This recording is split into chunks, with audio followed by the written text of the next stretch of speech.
Good evening students, English with SS চ্যানেলে সকলকে welcome. Myself Sushant sir. তো স্টুডেন্টদের রিকোয়েস্টে একটি ভিন্ন ধর্মী ক্লাস নিয়ে এসেছি। This is WBCS special. তো ডাব্লিউবিসিএস প্রিভিয়াস পরীক্ষাগুলোতে বিভিন্ন ধরনের যে কোশ্চেনগুলো এসেছে তার মধ্যে থেকে কয়েকটা কোশ্চেন আমি বেছে নিয়ে সেটটা তৈরি করেছি। দেখো, আপকামিং যে এক্সাম গুলো আছে সেই সমস্ত পরীক্ষাগুলো তো এগুলো ভেরি ভেরি ইফেক্টিভ।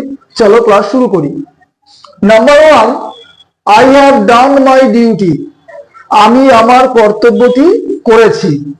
তো এই সেন্টেন্সটা কোন টেন্সে আছে সেটা বলতে হবে। অর্থাৎ টেন্সের উপরে যে এক্সামে কোশ্চেন আসতে পারে সেটা একটা স্যাম্পল দেখো। Simple present, simple past, present perfect, past perfect. Light পড়ার জন্য হয়তো কোনো অপশন ডিস্টার্ব হতে পারে, বলে দিলাম। তো সাবজেক্ট হচ্ছে আই, তারপরে হ্যাভ বা হ্যাজ আছে, আর ভার্বের থার্ড ফর্ম অর্থাৎ পাস্ট পার্টিসিপল রয়েছে। তো সাবজেক্টের পরে হ্যাভ হ্যাজ এবং তারপরে ভি3 বা পাস্ট পার্টিসিপল থাকলে তাকে বলা হয় প্রেজেন্ট পারফেক্ট টেন্স। তো এটা অবশ্যই প্রেজেন্ট পারফেক্টে আছে। নাম্বার 2, এটা ভিন্নধর্মী কোশ্চেন। The word adjective. তো অ্যাডজেক্টিভ শব্দটি কোন পার্টস অফ স্পিচের মধ্যে পড়ে? Noun, adjective, adverb, pronoun. তো দেখো, যে বছর কোশ্চেনটা দিয়েছিল অনেকেই মিস্টেক করেছে, কোশ্চেনটা ঠিক ভাবেনি এরকম ধরনের কোশ্চেন দেবে।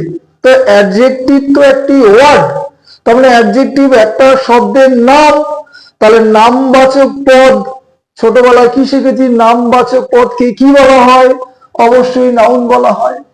তাহলে অ্যাডজেক্টিভ একটা নাউন। মনে রাখবে, বাদবাকি যে অন্যান্য পার্টস অফ স্পিচ আছে প্রত্যেকটাই একটা নাউন। এবং যদি বলা থাকে নাউন একটা কোন পার্টস অফ স্পিচের মধ্যে পড়ে, সেটাও কিন্তু একটা নাউন। চলো নাম্বার 3, একটা স্পেলিং টেস্ট। তো ব্র্যাকেটে সি লিখেছি, সি মানে কারেক্ট, বুঝে নেবে। রিহার্সাল, ভেরি ভেরি পরিচিত স্পেলিং, রিহার্সাল।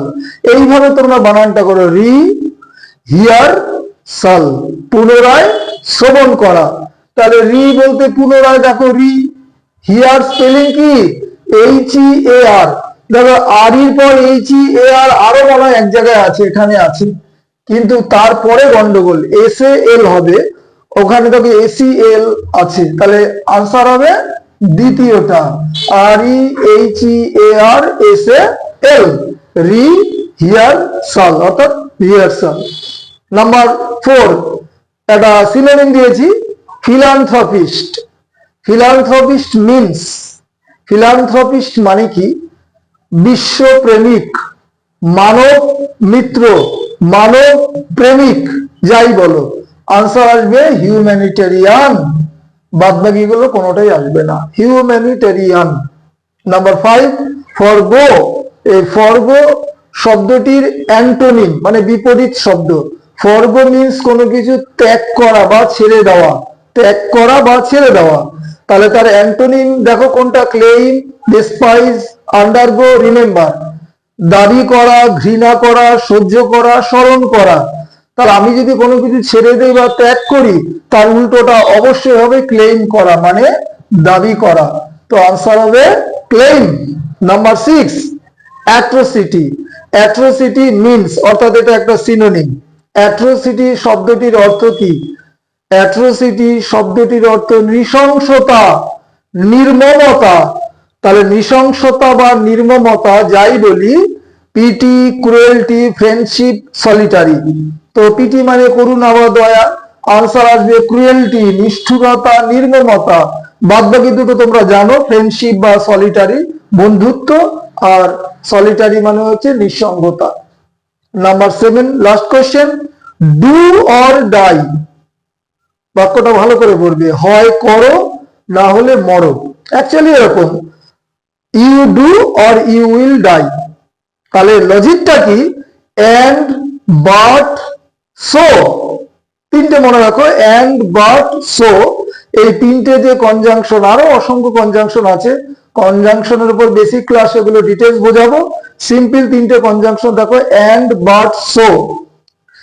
এর দুদিকে যদি দুটো পার্ট থাকে এবং প্রত্যেকটা পার্টের সাবজেক্ট এবং ভার্ব থাকে, তাহলে সেই তোমার সেন্টেন্সটাকে বলবো আমরা কম্পাউন্ড সেন্টেন্স বা যৌগিক বাক্য। একটু দেখো, অর আছে মাঝখানে, ডু মানে কি ইউ ডু, তাহলে ইউ যদি সাবজেক্ট হয়, ডু নিশ্চয়ই ভার্ব।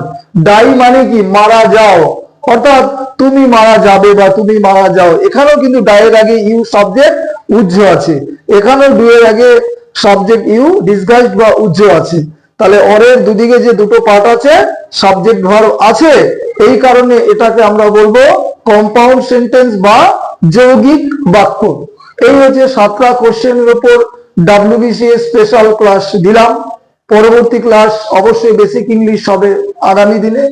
তো প্রত্যেকের কাছে রিকোয়েস্ট, সাবস্ক্রাইব আমি আশা করতেই পারি, যেহেতু ক্লাসটা পুরোটাই বাংলায় বোঝাচ্ছি। এটা আমার 78 অর্থাৎ 78 নম্বর ক্লাস শেষ করলাম। Have a good night.